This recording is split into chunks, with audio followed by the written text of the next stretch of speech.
Une vie au service de l'Église, le voici désormais qui repose en paix.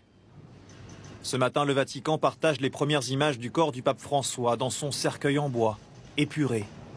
Bien loin de la tradition des 3 cercueils imbriqués, décorés, dans lesquels reposent habituellement les souverains pontifes. Nous sommes ici dans la chapelle de la résidence Sainte-Marthe du Vatican, là où le pape a vécu depuis son élection en 2013.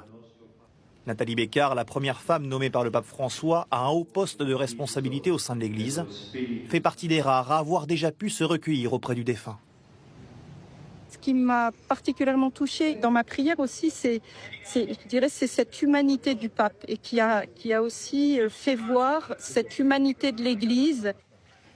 Comme le veut le protocole, les appartements du pape François ont été scellés à l'aide de ce ruban rouge, quelques heures avant la mise en bière de son corps hier soir.